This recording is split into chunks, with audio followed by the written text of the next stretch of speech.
Yeah, right. All right, so I'm going to do a soft open, and then I'm going to cut to you, introduce you, and we'll get right into it. You can literally say whatever you want. Cool. I talk all the time. Improv's this thing anyways. Exactly. Right. All right, ready? Okay, ladies and gentlemen, we are rolling into another episode of the Candace Owens Show. Many of you who follow me know that I was definitely probably the first person who spoke out against the Me Too movement.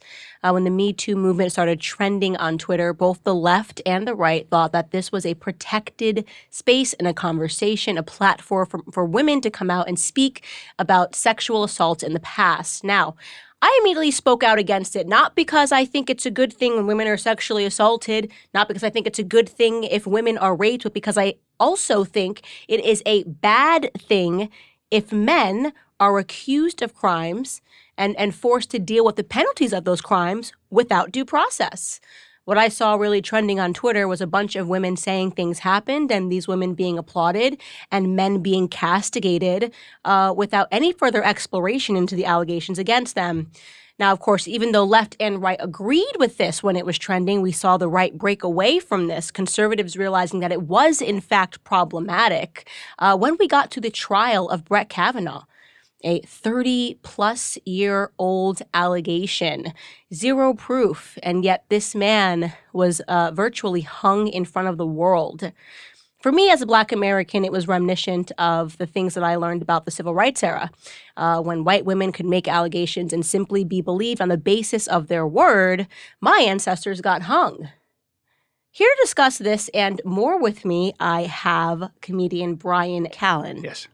Welcome to the Candace Owens Show. Thank you. I'm a fan. Thanks for joining. I'm happy to be here. I'm always happy to have comedians on here because one of the spaces that's definitely under attack is just being able to tell a joke, right? Yeah. And this used to be, we needed comedians in the world because comedians actually bring us all closer together. They make fun of everyone. Yeah. And then you kind of realize, all right, it's actually funny. We all kind of suck a little bit. You know, we all have our good things and bad things.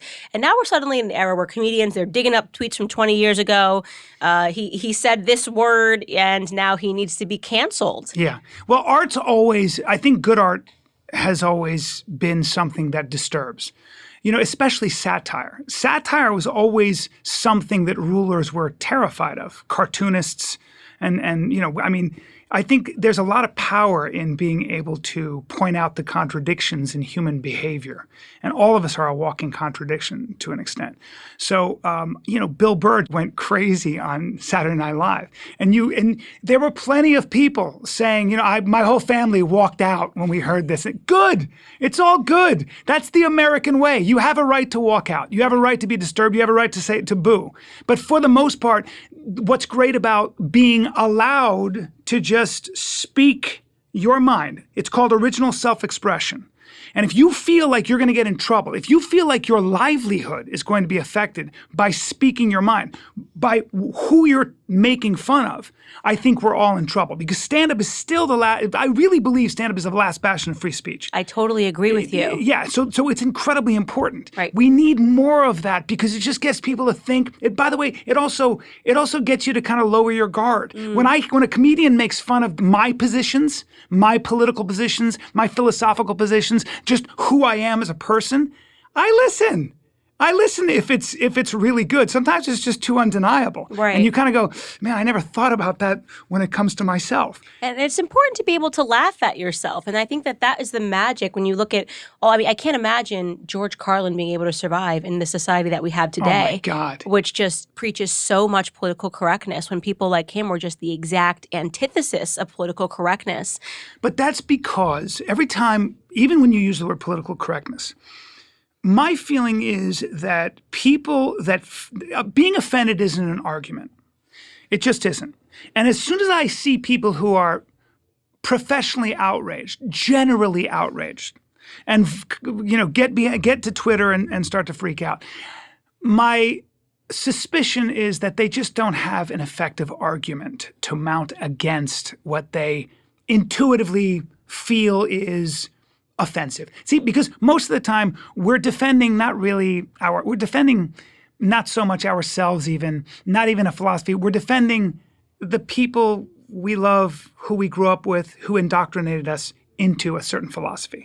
These are just ideas, man. Whenever I hear someone talking about power and everything is power, and you hear these academics talking about that, the world is just power structures, and I'm tyrannical because obviously I'm a straight white male and I'm at the top of the pyramid and I've got all this unearned privilege. I understand, but as soon as I hear those kind, when you're putting the world into these neat little boxes, well, I know who you read.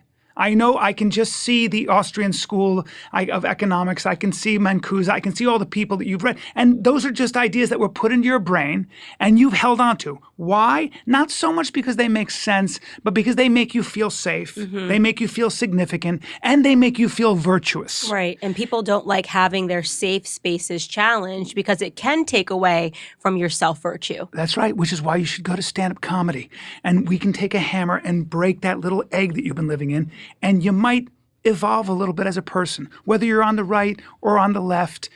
Don't be so attached to your ideas. Right. And it's funny that you say that because, of course, Dave Chappelle came after me in a stand-up He did? skit. He did. Well, congratulations, by the way, though, because you're part of the zeitgeist. And to be honest with you, when I saw it, I didn't actually think the content of what he said was funny. He just was like, he sort of wanted to assault me in my lady parts. But as I was trending on Twitter about this, and everyone's coming after me, waiting for me to be upset, the first thing I said was, this is Dave Chappelle. He is saying my name on stage. He's one of the greatest comedians that's ever lived. Yeah. A, it's a compliment, Yes, right, it is. to me. Yes, it and is. B, I've spent my entire career defending the right for people to say what they want. I, of course, am not going to attack him for saying what he wants. I really do believe we need more of this. I'm happy to be offended if we're all ready to be offended. Right. And it just completely shut up they just didn't know what to do with it because it was sort of this moment where they needed me to be offended. And instead I chose to say like that, we need more of that, you know? Good for you. Yeah. Because that's exactly right. Maybe he got you to think a little bit. Right. It's not as though Candace Owens has arrived at the truth. You're working your way through it too. You're asking questions. Do you still read? Are you still open to conversation? Are you still having your mind changed? My guess is probably yes. Right. And the thing is what we were disagreeing on was the George Floyd thing. And by the way, I got done with his skit and I still stand by everything I said about George Floyd. In fact, more, because then post his skit is when the full tape was released and I felt even more audacious in my beliefs. And I knew that I was taking an angle. I tend to upset a lot of people because I don't go with the crowd on perspectives of certain things. But he's a comedian. Yeah. You know what I mean? What are you expecting from him? Like, what am I supposed to say? Turn off the TV. This is abhorrent that he would say this. And as a feminist, people need to stand up and defend me. Look, you might be offending a lot of people. You're also emboldening a lot of people. You also give a lot of people faith because you have guts. Everybody I know in my family. They when they found out I was doing the show, they were so excited, and I was too, because I think you have a great deal of courage.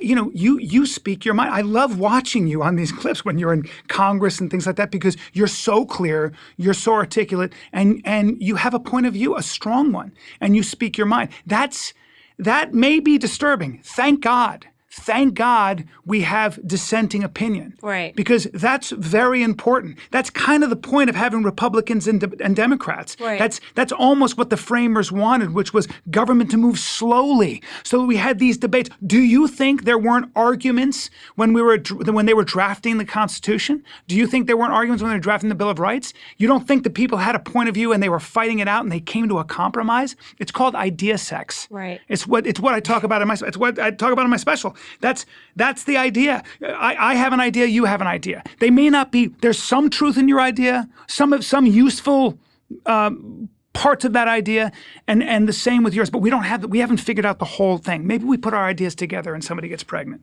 Do you think? I mean, no pun intended. Yeah. Do you think comedians are losing their spine a little bit? They're afraid. They are. I'll tell you why. Unfortunately, I think everybody's really afraid. I've seen this with my own eyes. I've had very powerful people call me and tell me this because the truth is it's very easy to destroy someone's life and take everything away from them, everything they've worked for. Happened to me, and it's happened to a lot of people I know. And it doesn't take any proof. It takes an allegation, it takes a tweet. And, people think when you get fired for a tweet you sent out 10 years ago, 15 years ago, and you were joking around, there is no redemption online. And it's when you have a mortgage and you have children to pay for, you're going to choose that course. You're going to choose to protect your ability to keep that roof over your head, your car payments, and your children in school over an ideology. So what happens is we are living in this time where you're not allowed to speak your mind. You're not allowed to get closer to the truth. You better be on one side or you better be very quiet. And now you can't even be quiet.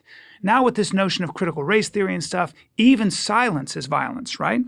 It's just what's going on. There are some very bad ideas out there, and they're not the ideas that gave us the free society that we have. The only way we move forward is through debate, through the exercise of free ideas, and let's see whose idea is best. And that's what's under attack. Yeah. And you know what's really interesting is I was sort of thinking about when did this all start? Because obviously this whole push towards political correctness didn't begin when I became conscious to it. It began long before it. And I was giving a speech the other night and I was talking about even English words that had real meaning, right? We've allowed people to take those words, twist the meaning, and then say that we're not allowed to use those words anymore. And I'll give you a perfect example. I'm reading a really old book right now called The Immoralist. It's from pre-World War I. And the word faggot is in the book as it is meant to be, a bundle of sticks. That's right. That's what it is. And yet at some point in society, the word faggot, a bundle of sticks, got taken and got assigned to something it never meant, and now we're no longer allowed to say that word, and it gets censored everywhere, which is interesting, right? But what about if it's used in its true context? And I'm reading this book and thinking that.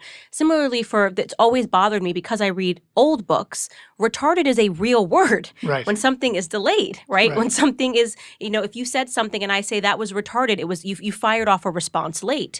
But now, at some point, it began to mean that you were always referring to somebody that was mentally incapacitated, but this word was a real English word that had meaning. Yeah, I think sometimes those – it's going to get worse. Maybe. I think there's a larger thing. I think sometimes those words are hurtful to an inflexible minority because they've really paid a price for that, right? So I'm old enough to remember when being gay was physically dangerous. It just was, man. Yeah. And people heard that word as they were being booted into the ground. Right. And so when you have a group of people who gay people, remember it was really, I think it was 1993 when the notion of homosexuality was no longer considered a mental disorder. Right. I mean, so this is very recent. But if you're using the word not as it's meant, but I'm just saying, of course that makes sense. Yeah, I just think that with the AIDS epidemic and with the amount of violence that gay people did experience, I'm old enough to remember this. It was dangerous, and it was also when you said you were gay, if you were in a job in corporate America, you got fired or you got it. Just I remember it being a real. But what I'm saying is that what about the word in its actual context? Different story. And take down a tree. Different story. Do you get what I'm saying? Yes. So that I just have been sort of thinking about this recently. The actual disappearance of words in their true context. I'm not talking about when you see a gay man and you use that word. Right. I'm talking about these words now have to be stripped because these words have been taken and violence has been assigned to them. These words are now being stripped out of just English vocabulary, which is something that I think is fascinating. Well, English, remember, language is always changing, though. Language is always changing, but words do have meaning, right? And now, and why I find this to be dangerous, and I agree with you, when it's used in a harmful way and you're talking about homosexual men, it's wrong. But why I find this to be dangerous is now because we're seeing on the left a game where they're taking words that aren't even being used when you're assaulting a homosexual. No. Words that you're just actually saying and they're assigning meaning to it that has never existed. You didn't mean it in that way. And they're trying to use it under the same bubble of thought that you just used when you defended the disappearance of a bundle of sticks, right? It's about power and control, isn't it? It's interesting. Yeah. It's about getting rid of your enemies. Right. That people you disagree with. See, there's very effective ways to get rid of the people you disagree with, the people you think are keeping I suppose, a systematically racist or whatever it might be society in place. You can do it with finding out what they said and mounting, enough of an opposition online where the corporations don't want to deal with it. You can't say, for example, all lives matter. Of this course is a perfect not. example. You get fired. Right? So now, you'll get fired. Saying all lives matter. So we both agree that what used to mean a bundle of six got used during the 80s during a horrific time and gay people lived through a horrible thing and this word went away, right? Now, they're trying to liken that to saying all lives matter. And they're firing people, getting rid of people for using the expression all lives matter. These are three English words. Yeah. Nobody who's saying all lives matter means I hope black people die and suffer at the hands of police officers. But they're now taking that, and this is this is the slippery slope of allowing words that have actual meaning to be taken and by the political correctness gods and interpreted into something that you don't actually mean. I read a book recently by Nassim Nicholas Taleb called Skin in the Game. It's a great book. I recommend it highly. And he is a guy who he had a very interesting theory about why these narratives are being taken over and enforced on the rest of us. And one of it is that we have experienced a takeover by people who have no skin in the game, that people who can make decisions for the rest of us and not pay a price for when they are wrong. Think about journalists who opine and predict. They can say whatever they want. And think about academics who come up with these marginalized, these theories that have not been tested. I mean, whether it's white privilege or whatever it might be, critical race theory that goes back to these are narratives that used to be on the fringes of academia, but you have especially in the social sciences, you've got these academics that have been able to purify their echo chamber. They just have. There isn't enough opposition. There isn't any idea sex going on. I've interviewed. I used to have a podcast. I interviewed probably 500 academics, smart people. The orthodoxy and the terror they had of stepping outside of what was expected of their speech was palpable. It was incredible.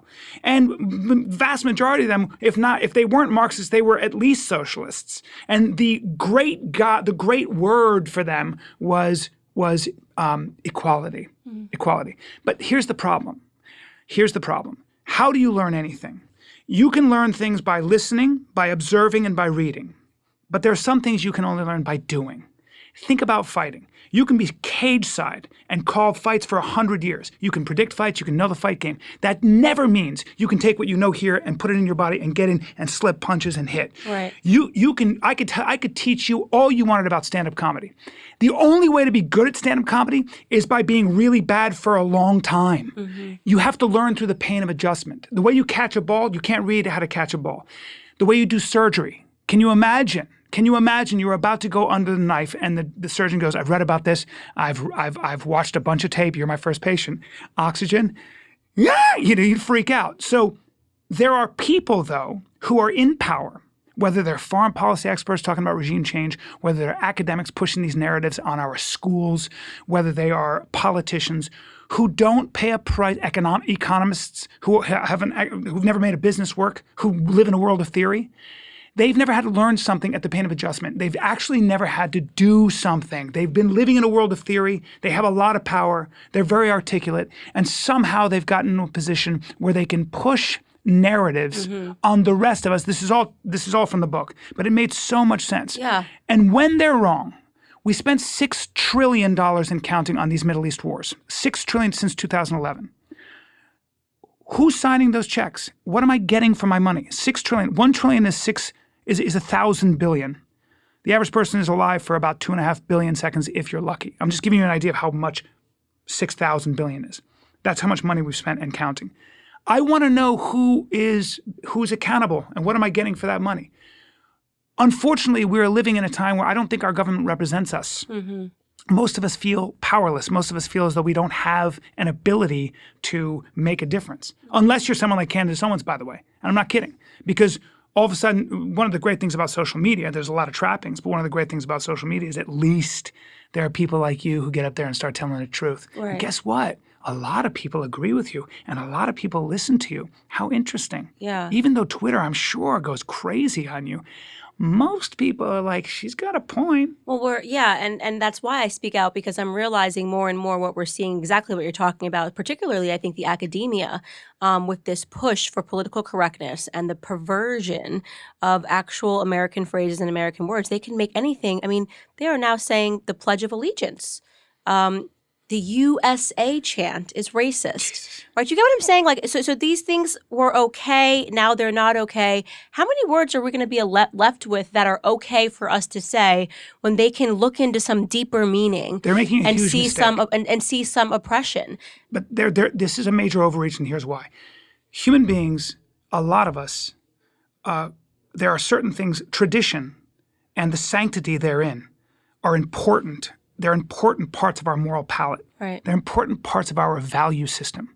And when you just start tearing down statues or you just start getting rid of the Pledge of Allegiance just willy-nilly because you guys have decided, it creates a visceral reaction. God, Merry Christmas. I mean, it's actually what we're seeing right now is an attack on the English language. And I constantly values. try to understand, and I know that I'm awake to it now, but like when exactly did it start? Or maybe it started with something that was genuine, like people realizing that words were being perverted and used to harm people, and we would never want that. Like, of course, if you're saying something is delayed or retarded, I would never mean to talk about somebody who has mental disabilities, right? So there's us trying to do the right thing because we are good people and we want to say, if this actually offends people, I don't want to say it. Right. But then some powerful people realized, hey, there's power in that. If we can say it offends people, then we can, gain a lot of power and say that all of these words are suddenly not okay. And that's where we're at right now in society, this push and pull of us wanting to do the right thing, but also now realizing that it doesn't matter what we say because no matter what we say, we're in trouble and you're in hot water. And this is the space that I see comedians. Well, because again, and to your point, most of us are living our lives. I got bills. So I work in a restaurant. If I'm not trying to run a restaurant, I'm not thinking about race. I'm really not. I need to get good food to my customers and compete with the restaurant over there. Whatever that takes, I got to do. The last thing I'm thinking about is how racist we are. I don't have, most people just don't have the time. The people that are coming up with these narratives have the time to sit around and think about it. Agree. They're not actually doing the work. They don't have, I'm sorry, but they don't have real jobs. One of the things I thought was great about this book, Skin in the Game, is he says, I wonder how many Hollywood celebrities and how many academics and how many economists, how many politicians preaching economic and social equality actually have friends that work with their hands. How many people at your table, at your dinner table, do you invite who are landscapers and plumbers and carpenters? Just a question. Just a question. And, even Sam Harris admitted, and I love that he said, I don't know anybody, I don't think there's anybody on my phone I know who actually even smokes cigarettes. That's a class of people. Yeah. It's very easy to surround yourself with the same people that have read the same books, listen to the same TED Talks, and speak the same language. Right. I think it's very important. And one they of the great things themselves about, one that of the beautiful so things about, intelligent. yes, of course. But intelligence, a component of intelligence is experience. It's right. It's doing. There's certain things as a car mechanic, as a farmer, that I will never know. And one of the beautiful things about being a stand-up comic and traveling, touring, is I'm around real people. I'm performing for working people who have to pay a babysitter, who are dealing with those essentials, where the full-time job for them is keeping a roof over their head, car payments, and once in a while they get to go out and see a stand-up comedian. That's a big deal. That's when your feet are on the ground, man. You're a grounded person. And I think that is because of my upbringing. I'm so grateful for it. And I always say that when I was young, I hated being poor. Oh my goodness, if I told you the amount of times, God, why me? God, feeling like God had betrayed me and turned his back on me because I just had this horrible circumstance my whole life. And now I'm where I'm at and I go, thank goodness, thank God that I had to live through struggle, that my parents didn't have anything, that I had to fight, my way out of debt to live a life, that I slept on those couches and slept in my car and did all those things because it does attach me to a reality.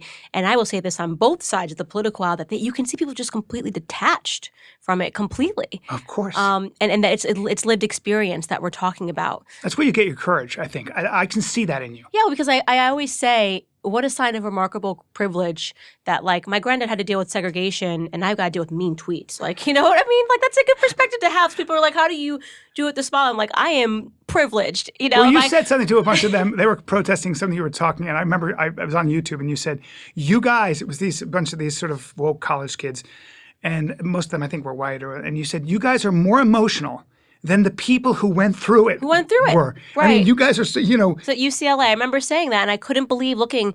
If you talk to Black Americans today, they are so oppressed, and I'm talking about, not every Black American, but as a rule, because of this Black Lives Matter narrative, and you talk to these, especially on college campuses, where they have this sort of Marxist indoctrination, and they genuinely are speaking like they're living in 1889 America, and they're privileged. Here they are sitting in UCLA, and I just look at you and I just go, what an insult to your ancestors. And because my grandfather's still breathing, I'm just thinking in my head all the time. Whenever I think I can get upset, or I'm trending on Twitter over something I didn't say, I'm like, what a privilege. You know what I mean? Yeah. This is the worst part of my life, looking at my phone and seeing Candace Owens. I have to read a fake article about me. My grandfather, fake article. A fake article about me. And when people, I think it's important that we always have that perspective. And I always call upon people to whenever you think you're having a bad day, take it 2 generations ago in your family.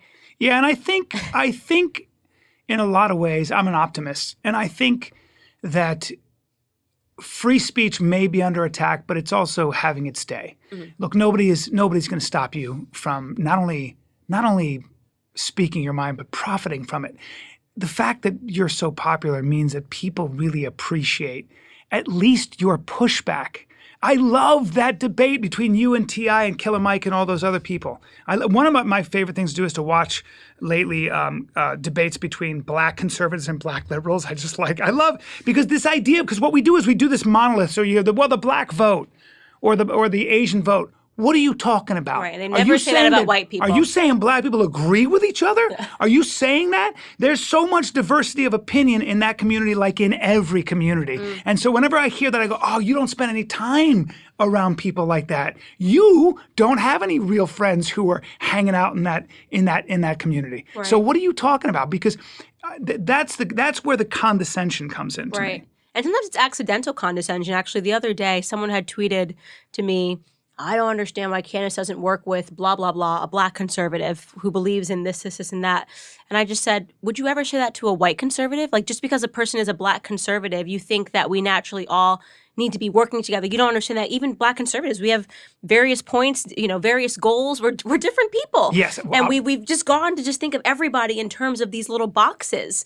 And it's suffocating being a Black person, because they have just this idea of what you're supposed to think, how you're supposed to feel, who you're supposed to even work with, even if they agree with your perspective. When you say they, it's actually a lot of times it's white people. Yeah. It just is. I mean, what I've seen. I'm sorry. It's very true.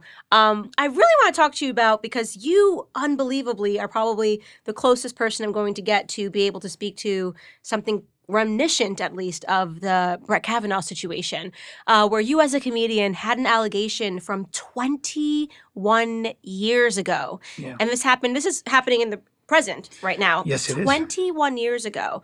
And a young woman says something happened 21 years ago. Well, not young, now. Was young, I guess, sure, 21 years ago, and then now made an allegation against you, and wham, you got canceled. Yes.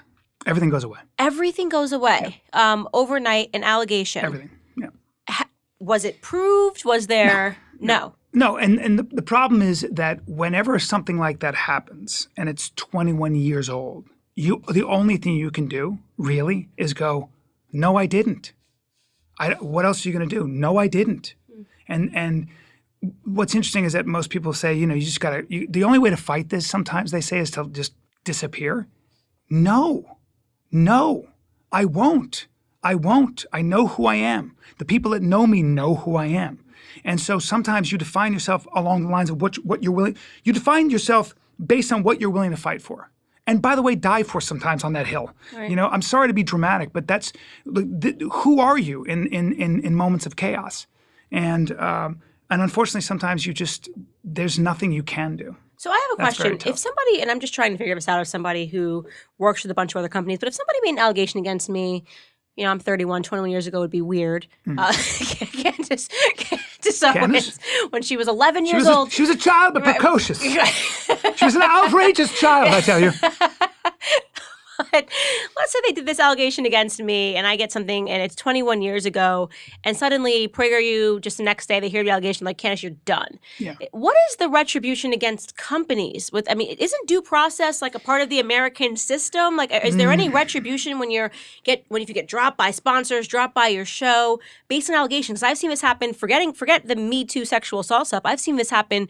Somebody says she was mean to me and she's a racist, and I've seen people lose all their sponsorships. Or that's a toxic work. They created a toxic work environment. Yes, with no proof. Even though it's the set of Ellen, you work in a real toxic environment, please, like a crab boat or in a coal mine or in a chemical factory or a slaughterhouse. Would you, get a little perspective. I'm sure it wasn't that great. I'm sure that there was, but my God, have we lost perspective? We've lost the plot, yeah. But yes, the truth is, what happens with all your sponsors and what happens with anybody who pays your bills is it's just too risky. And they just do this. They go, we know, we believe, we're with you. But unfortunately,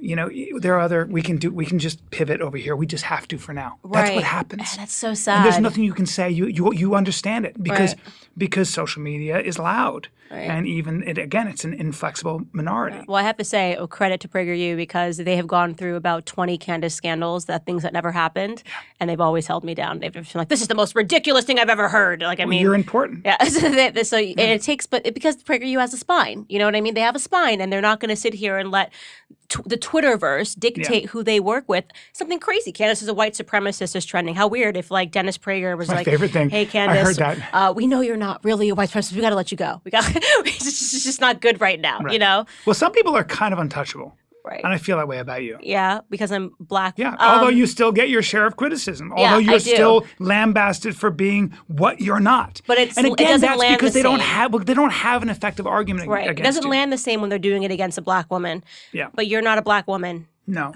Or do you identify as? The night is still young. I didn't mean to. Yeah. I do identify as a black woman, but I'm not one. Not one. You're not one. You self-identify Wait a minute. as one. Yeah, now I'm confused. Yeah. I'm in transition. So you have that going on. Why my finger? There's no. That's not a good impression of a black woman when my finger is up like that. That's ridiculous. No. You look like a New York elitist. Yeah. My true colors. Exactly. But because you're a white man, sort of this allegation, they just sort of say, okay, bye. I'm sorry. We know, but we have to go, sort of a thing. Yeah. And I knew right away. There's nothing you can do about it. There's nothing you can do. There just isn't. And I think the only thing you can kind of do is keep moving forward. Try to pivot. Try to come up with you just have to just keep creating and thinking and do what you did to get yourself to the dance. Mm-hmm. And I think Jordan Peterson said the only way out of chaos is to tell the truth. Yeah. And I love that. Mm-hmm. So align yourself with the truth. People know who I am. Right. And the people I care about know who I am. Right. And oh, by the way, so do any of the women in my life in my past. I without going into detail, that was sort of made clear to me too. I said to my lawyer and my publicist, I said, I need to know that you believe me. Mm. I'm not interested in the hired gun. I want you to know. And then I showed them my sort of evidence, and that was very important to me. Right. I don't want to be somebody who hires someone who is defending me because I'm paying them, because I'm on their team. I'm not interested in that. Right. I'm just not. So, but again, sometimes your chaos comes in a form you have no defense for. Right. And I agree with that. To me, I think when I first started speaking out against the Me Too movement, and like I said, was lambasted by both sides, it was just about the truth and saying that there has to be due process. You cannot throw up something on Twitter as an allegation and somebody should just be able to have their entire lives erased. And I think I've held firm on that because I have defended men on the right and men on the left, and sometimes it's just asking a question or saying, I don't believe this, or I'd like to see more information. I could not stand Matt Lauer at all. I thought he was a horrible human being. There's no doubt to me that he was, all powerful and omnipotent when he was on air. But I struggled to believe that he raped a woman, an intern or a producer, whatever it was that worked for him. And then after raping her. Was that the allegation? It was rape. She came out and said rape. And then after the rape, she proceeded to have a consensual affair with him for 2 months that he took back to his apartment and all of these different places. And I said, okay, well, listen, I'm not pretending to understand the psychology of rape victims, but I find this to be a bit problematic to believe as somebody who's worked, in the business. I understand women who want to climb the ladder. They like powerful men. There's a dynamic between that. And I just I didn't want to believe this at face value. And I spoke out, and said, this is a little bit ridiculous. I have to imagine it wouldn't have been difficult for him to find a woman who wanted to sleep with him. And then the whole idea of, I was raped, but then decided to love my rapist and have an affair. There should have just been more question marks, and the condemnation is all I'm saying. Well, a little bit of due process, but it didn't matter. Yeah, I think I think there are a couple of thoughts that I have on that. One is that when an allegation is weaponized, I don't think it serves the movement itself. I think what it does is it creates a reign of terror, and everyone, including people who are whoever they might be, who are staunch Me Too advocates and stuff, have brothers and have sons and have husbands, and I think that that's the larger. I actually think overall, and I've thought about it a lot. I think and I've seen it have a positive effect in Hollywood. The Me Too movement is positive in many ways because, and I'm saying this as an actor who was in the business for a long time, women had to deal with powerful men in the business, and a lot of them behaved well and a lot of them didn't. And a lot of them didn't even have to think about their impact, about the fact that they were putting pressure on. I know a woman who interviewed, she's a good friend of mine, interviewed at a large, corporation before Me Too. She's very attractive. And the guy, the interview went really well, and the guy asked her out. And she knew if she said no, she's not getting the job. So I like the idea of women having a whisper network. I like the idea of women for the first time having recourse, because it does put men who are problematic on notice. And there are a lot of men in power who are problematic. It's just a fact. Right. You have a lot of a-holes who do what they want. And if there's no consequence, that power, that sort of feeling of impunity will grow. And you have people who don't care about your feelings and who will do what they want and will take what they want. We know that. And I think so in that sense, I'm a fan of fair play. That's why you want to call me a feminist? Whatever. I just like the idea that if you're good for the job, I don't care what you look like and I don't care what your sexuality is. If you're good for the job and you're good for my bottom line, I'm hiring you, which is why I love commerce and I'm a free market capitalist. I just love it.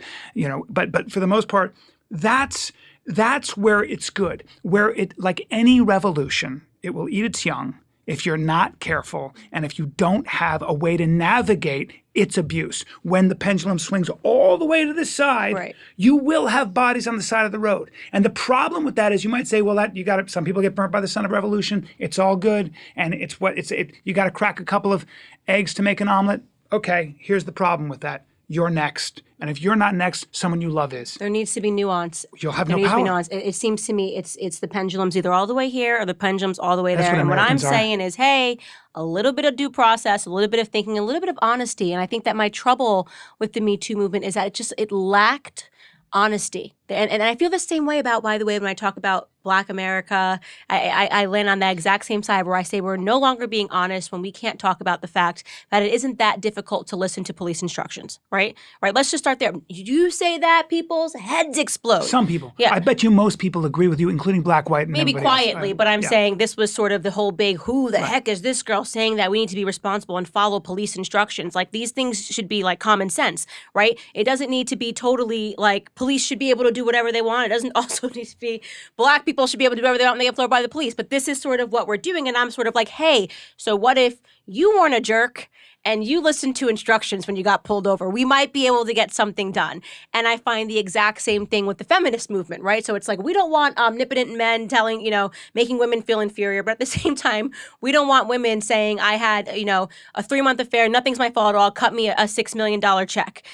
So there's something here in the middle. You're sounding very reasonable and balanced. And that's why they hate me. Well, that's not very American. Americans have a lot of trouble being two things at at once. Right. They just do. Americans are very interesting that way. You can't be pro Black Lives Matter, or just like the idea that you don't want black people to be brutalized, and there is a history of that. There's a different experience for black Americans historically with the police, for sure, than guys like me. Fact. I've never thought about it. Cops pull me over. I'm like, "What's up, bro? Hey, you look like me." I feel protected. Not so with my black friend. I've just had too many conversations. Not for me though, as a black woman. Black men, yes, different. What I'm saying is that there is you are allowed to be pro police and pro law and order and pro police behaving. Yeah. With accountability and properly. I'm allowed to do both. But, right. It's funny with Americans. It's got to be a dichotomy at all times. And I'm like, why is it a dichotomy? We do this with nutrition. Look what happens. Nutrition's a religion, right? So all of a sudden they come out with a study that omega-3 fatty acids are good for your heart and good for everything else. Well, now we got to put it in bread and everything else. An entire industry is spawned and people are, you're either a vegan or you're a carnivore. We get very went from extreme. skinny models, they're anorexic, and now we've got clinical obesity on full display. Yeah. It's like, maybe something in the middle. Yeah. I don't know. Maybe I don't want to see a clinically obese person, and I also don't want to see an anorexic woman with her ribs popping out. Maybe actually both are unhealthy. So I'm here in the middle, and it's just not fun because people hate when someone just says, "Hey, maybe a little both of this is at fault, and there's something in the middle that we could carve out." Yeah, that would make a little more sense for. We need you. American society. We need you. I say everything. I'm thank God I'm at PragerU, right? I mean, they just let me do this. Well, you're undeniable. You're uncancelable. Well, your husband has that fantastic. There's always that sort of wonderful. He always sounds correct. Of course, he sounds like an aristocrat. I've always said it's something fantastic about having that kind of pa. Lovely, He's got blonde hair and he's tall and he's high cheekbones. I want to be an aristocrat. I want to have an accent like that. People always wonder what can temper me, and that's it. It's his little English accent. And I'm like, all right, he's got a. You could rob a bank with that accent. You could walk in and go, "I'm sorry, I don't have a gun, but give me all your money, please." Please put the money in the bag. Yeah, that's it. Put all the money. I could hear him talk all day. I know. I got to do another episode with him. Have you done an episode with him? I have. I've done one. I'm going to go to sleep to that episode. Every woman was like, "Oh, I get why she's married to this guy." And Come on. I don't know if he said anything profound. I think he just was like, "Hey, yeah." Well, I didn't know he was your husband. He walked in and he was very quiet and standing there, and I was like, "What's with the blonde hair and the accent?" I feel bad about myself. I mean, that's exactly why I married him. I want hair that can sit in my eyes. I'm getting old. Even with makeup. You can pay for that, fortunately. Yeah. Bryan, this has been such a fun episode. Honestly, you are so great. So much to offer. I hope people really listen to this and just get a lot out of it. We wrap every episode by allowing you to leave a face message with the world. Okay. The world might answer back, so don't check your voice messages. So you've got 2 minutes on the clock. You're going to look into the camera and you're going to say whatever is on your heart and on your mind that you want to fall upon the ears of all 7 billion people who watch the Candace Owens show. Are you ready? I'm ready. On your mark. Get set. World. I give you Bryan Callen. I would say at 53 years old, the thing I've learned is don't be afraid of ideas and don't be too attached to your ideas. And I'll quote the Israeli author Amos Oz, who said, "The way to beat a bad idea is with a better idea." Don't be afraid to be bested by a better idea, but be open to it. And that's why conversation and dialogue is so crucial. And when you are afraid to hear someone else's voice, even Barack Obama said, I don't know why I said even, but Barack Obama said that when I disagree with someone, I listen to them twice as hard. And I thought that was a really good thing to do. And I think that's very important because sometimes you don't have all the answers. Don't be so attached to your ideas. And the last thing that I'll say, I love that quote by Owens Haas, and I love a quote by Michelangelo, which was, "Criticize by creating." If you have a problem with someone's point of view, instead of taking to Twitter and calling them all kinds of names, how about coming up with a better idea, a better solution, an argument that they can't deny? That's how you change the world, because we keep forgetting it's not about destruction. It might also be about persuasion and changing the hearts and minds of the people you disagree with. That's how we evolve. Take your ideas and pit them against somebody else's ideas and stand back and watch and keep reading and keep talking and keep listening and keep an open mind. And that's how you'll make the world a better place, in my opinion. And have faith. Faith is important too. Be attached to mythology. Be attached to things you can't measure. Don't be married only to rationality and to mathematical truths. There are certain things you can't measure. There are certain things that inspire us to laugh and to cry and forget we're human sometimes. That's what great art's about. You forget you're a biological creature, that you have to go to the bathroom, you have to have sex, you have to eat. Sometimes you get in this arrested state of higher being. And that's also very important too. So make space for faith and great art. It will feed your soul. God, that was so good. And it was exactly 2 minutes. There's no way that was Really? not rehearsed. That Is was that just true? so good. Thank you guys for watching the latest episode of the Candace Owens Show. I hope you guys enjoyed the conversation as much as I did. As many of you guys already know, PragerU is a 501c3 nonprofit organization, which means we need your help to keep all of our content free to the public. Please consider making a tax-deductible donation today. I would really appreciate your support.